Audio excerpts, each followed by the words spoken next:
of our heats. For all of our classes, next up will be heat number 2. Wet?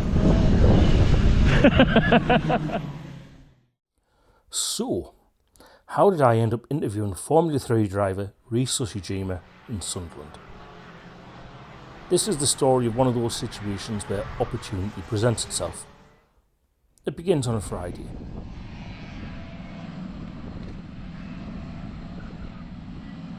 It's been a long winter. COVID restrictions forced the cancellation of the annual auto sports show at the NEC in Birmingham and the race retro show at Stoneleigh Park once again. So here I am, February. There had been nothing going on, but now I was set for my first trip to anything related to motor racing for the 2022 season. On the Saturday, I was headed to the Warden Law car track on the edge of the city, a 10-minute drive away from home for me. Circuit commentator and all-round endurance racing legend, pit lane reporter extraordinaire, Joe Bradley had been promoting the winter karting series at the track, which is how I knew it was on, and I was ready to roll excitedly. I charged 2 sets of batteries for my DSLR cameras, along with a couple for the GoPro and more for the Tascam for the audio. Back in 2020, Motor Racing UK magazine ran 2 stories about Warden Law. One was about the venue and its magnificent revamp. The other was about a local racer climbing the ladder and hoping for a move into cars. I couldn't conceive a fresh angle, so I thought to myself, it'll be good to get out, blow off the cobwebs, get the cameras fired up, get chatting with racing people again. Nothing more, nothing less. So during that Friday evening, I hit the event documents page to check session times and then the entry list. Some familiar names from the local kart scene populated as I scroll down to the bottom of the page where a name jumps out. Reece Ushijima. Wait, what? Reece Ushijima, as in the Reece Ushijima who won British F3 races last season. And that was before the F3 name was nicked off by the FIA, but that's a tale for another time. In fact, you can read about that in a piece I wrote for issue 17 of the magazine, but I suppose I'm digressing. So, it's Reece Ushijima, the guy who just signed a deal to race with the mighty Van Amersfoort Racing in FIA F3. Supporting Formula 1 now. Not in Sunderland in the middle of February, it can't be.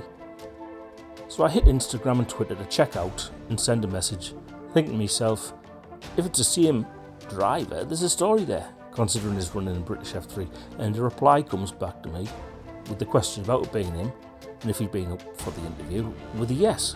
So I arranged to meet up for a chat. Now, Warden Law's being brought back up to a spick and span level as far as the tracking facilities go. Across the weekend I spoke to a couple of veteran kart team owners who recalled how the circuit was in the past and how they view it as one of the best run in the country and better than some of the top grade continental tracks that feature neither top the levels of European karting, but still, Sunderland on a wet windy weekend in the winter. I just couldn't believe my luck. A story coming to me when my year's normally all about 4 and 5 hour drives to a track, cover races, do interviews, then have the 4 or 5 hour reverse drive home. Not in reverse.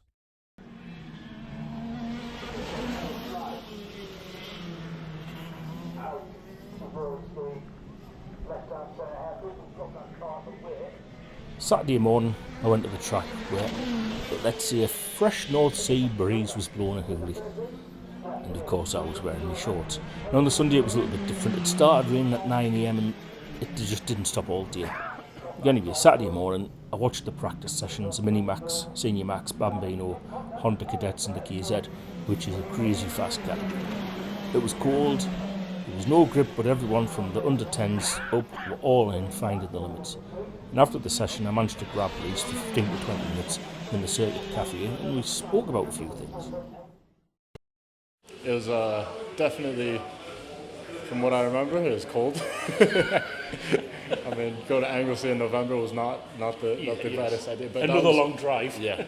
I mean, I was in Belgium the week before racing KZ, and I got the call from my manager saying, because the week after we were going to go to Dubai and race MRF there. Yeah. But he was like, Reese, I think it's probably best if you go on a car before you go to MRF, So you're racing in Anglesey. I was like, oh, okay, cool.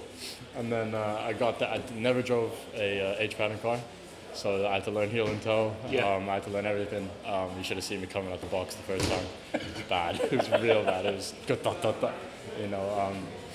But 100, you know, Oldfield were really supportive, and it's definitely a lot of learning. But I think it was probably like the best place I could have gone because, you know, freezing cold conditions. You don't want to be there. It's cold.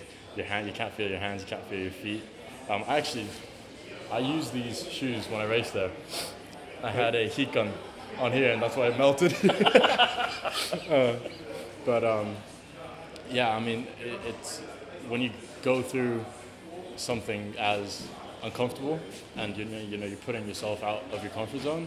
That's when you learn the most. You know, that's probably the most I've been out of my comfort zone, and I still, you know, just kept fighting through, and I think that's where I learned the most. Now that was just a clip to whet the appetite. The full feature will appear in Motor Racing UK magazine issue 22, which lands in March. The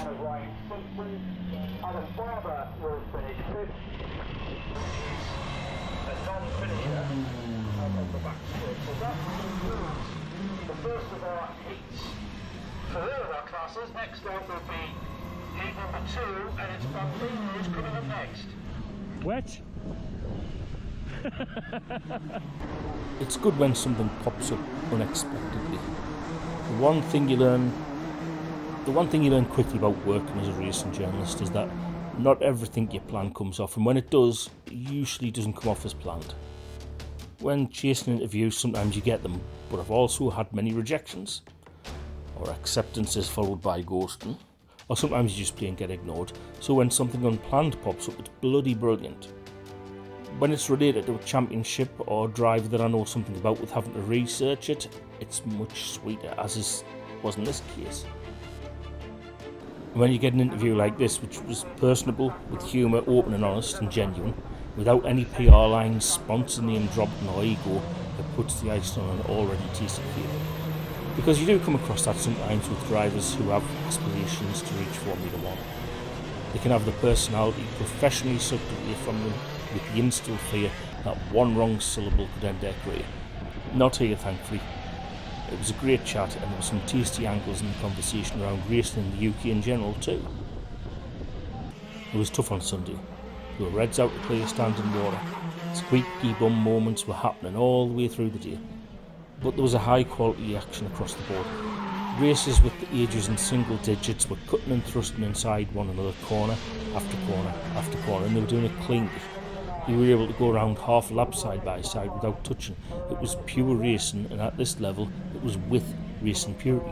There are a few championships at the top level of motorsport that should have a look at this. As for the big class, the KZ group where Reese was racing, it was all about one man, Ryan Cannon. The Scottish racer knows the track inside out, and the class, he dominated the KZ Tour at the British Championship at the circuit to take the crown last year, and let's just say in the wet, in the first heat, he was up to 5 seconds a lap faster than everybody else at first. You ain't jumping into this class as part of a pre-season training schedule and beating a racer like that. So there you go, for me, 2022 is up and running, and if this is a portent of things to come, then I think it might turn out to be a cracking year, and hopefully, for this visit to the North East, it'll be a good year too. This month Sunderland, next month Sakia.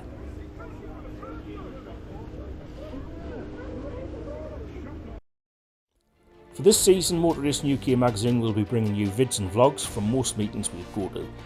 As far as the magazine goes, it's been reformatted. It's smaller than it was, it's out more often, and it's dropped significantly in price.